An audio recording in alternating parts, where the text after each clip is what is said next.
कैसे जाना आप? बात हमारे मेहमान जो हैं। अच्छा स्वागत किया आपने अपने मेहमान का। मेवाड़ छोड़कर सिंघल में क्यों? मोती खरीद। आप रहे थे यहाँ मोती बिकते नहीं, किस्मत से मिलते हैं। जैसे आप मिल गई। कुछ बताइए अपने बारे में, कौन है आप, क्या नाम है आपका? यहाँ का पत्ता पत्ता हमारा नाम जानता है, पूछ लेना।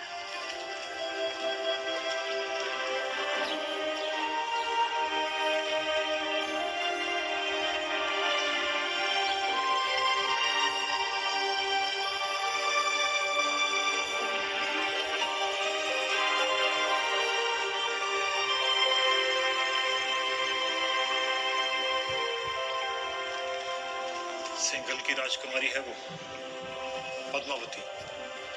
पिछले 2 दिन से आपकी सेवा कर रही है। पद्मावती।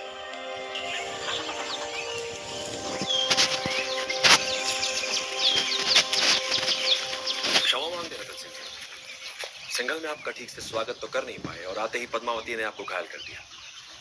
बहुत बड़ी भूल हो गई हमारी बेटी से। भूल हमारी थी गंधर्व सिंह जी, पद्मावती की नहीं। शिकार करते हुए हमारी नजर उन पर पड़ी, हम ही दबे पांव उनके पीछे पीछे गए और तीर भी हमें ही लग गया। चलिए हम आपको लेने आए हैं।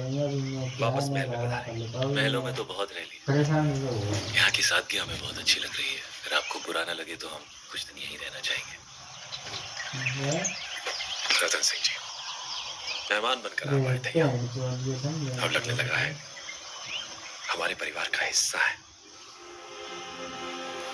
हम चाहते हैं कि आप सिंघल से मोती लेकर जाएं, काम नहीं।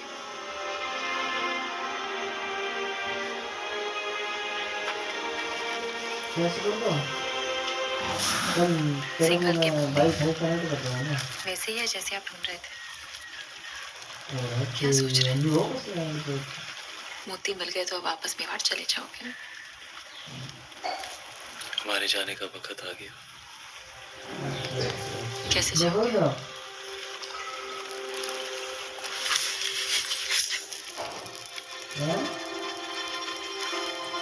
गाँव जो नहीं बोला। हमारे साथ मेवाड़ चलेगी पद्मावती, हमारी पत्नी। अब यार जब छुट्टी है तो फिर दूर से नेट कनेक्ट कैसे होगा?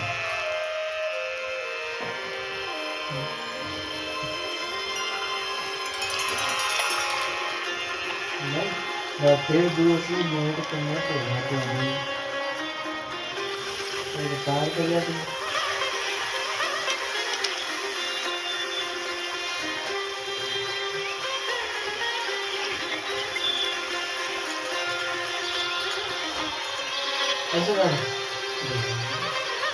राजकुमारी पद्मावती ने अपने पिता राजा गंधर्व सिंह का आशीर्वाद लेकर रावल रतन सिंह से ब्याह किया और दोनों चित्तौड़ की ओर चल पड़े।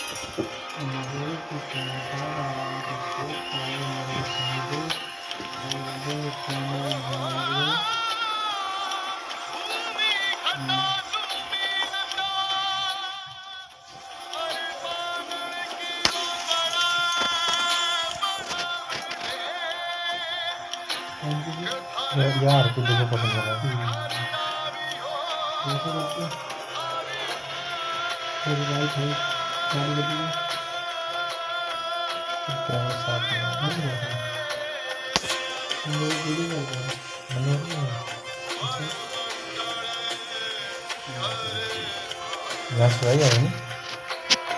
वीडियो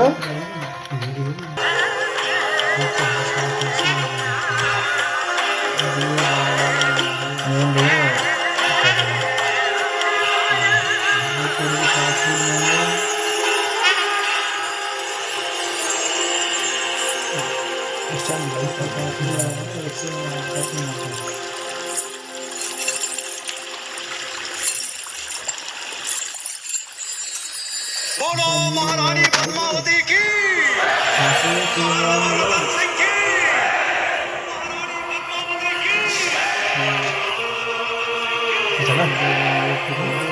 जब सारा चित्तौड़ रानी पद्मावती की जय जयकार से गूंज रहा था, दिल्ली में खिलजी हुकूमत की शुरुआत हो चुकी थी। सिपह सालार जलालुद्दीन ने सल्तनत से बगावत कर सुल्तान हिंद का ताज अपने अपने सर पहन लिया था। सुल्तान हिंद जलालुद्दीन खिलजी, दो पड़ा दो जलालुद्दीन खिलजी। लेकिन उस वक्त भी अलाउद्दीन की नजर हिंद के उस नायाब तख्त पर ही थी। ये तख्त और ताज जितने सुनहरे लगते हैं उतने नोकीले भी हैं। इस तख्त पर बैठकर हमें खुशी भी हो रही है और फिक्र भी, क्योंकि साथ हमारे चारों तरफ दुश्मन ही दुश्मन है और सबसे बड़ा मसला तो ये कम वक्त मंगोल है। सुल्तान, इस वक्त उन खूंखार मंगोलों से जंग में जीतना नामुमकिन है। उनके मुकाबले हमारी फौज आधी भी नहीं। लेकिन हमारा हौसला उनसे दुगना है। तो क्या आप लड़ेंगे उन मंगोलों से? खिलजियों के खातिर तो खुदा से भी लड़ सकता है अलाउद्दीन। अपने हौसलों को इतना भी बुलंद मत करो अलाउद्दीन, जिसके बोझ तले तुम खुद ही दफन हो जाओ। गुस्ताखी माफ हो, लेकिन अब तक वो मिट्टी ही नहीं बनी जो अलाउद्दीन को दफन कर सके। हमें तुम्हारे ये खोखले दावे नहीं, सिर्फ और सिर्फ फतेह चाहिए। हम जाएंगे मंगोलों से लड़ने। सुल्तान, आपका यकीन ही हमारी फतेह है।